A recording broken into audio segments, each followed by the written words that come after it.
The last thing Silas Runewolf remembered was the sharp sting of an iron blade, followed by a flash of darkness.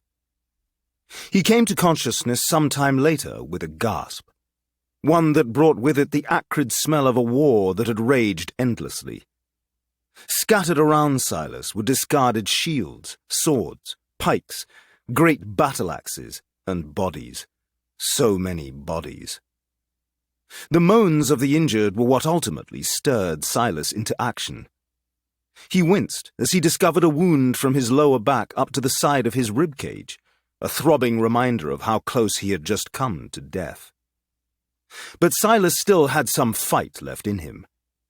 He placed his hand on his muddied helmet as a spark of defiance in the pit of his belly kindled something deep within. Silas could hear the fight, from clashing blades to desperate shouts. He had to get there. He had to join the others. With all his might, everything he could muster, Silas pushed himself to his feet. He took a shaky step forward, sucked in a deep breath, and ignored the blooming pain across his side. Ahead, something gleamed in the thick grey fog that had covered the battlefield. His sword. Silas staggered toward it, and gingerly pulled the blade from beneath the body of a sworn enemy, a knight of the Shadowthorn Empire. Both hands gripping his blade, Silas turned in the direction of the battle. A relic of his past flashed before him as he stood there, dazed. Silas mere moments away from seizing whatever destiny he had left. It was one of the stranger visions Silas had experienced in a long time. The jovial crowds at the old lamplighter, the smell of the stews, the pervasive aroma of aged oak, the ale sloshing in the casks as he hoisted them up the stairs to help his father, the malty sweetness that seemed to be baked into the walls, and the laughter. So much laughter and merriment. The memory was real, almost as if he had somehow been transported back to the pub, away from this wretched battlefield. It felt like a lifetime ago, and it was. Silas had been part of this war for 10 years now.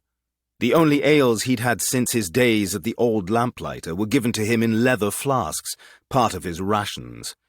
Yet even this simple memory of his youth, spent working in his father's pub, was enough to push him forward. There had to be a better life waiting for Silas somewhere. He merely needed to get there. Silas dragged his sword over a ridge, the battle-hardened warrior finally getting his second wind once he saw the fight below.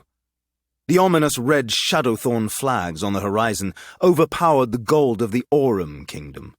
His side was losing. Silas brought his sword to the ready. He shouted at the tops of his lungs and took off toward the battle. What followed was a mix of crimson and battlefield grime as Silas cut down 2 of the Shadowthorn knights.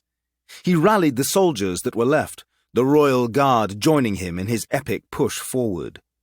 Ignoring the burning pain in his side, Silas fought harder than he ever had before, his focus so intense, his strikes so powerful, that to many that day it would seem as if he had been possessed by one of the gods.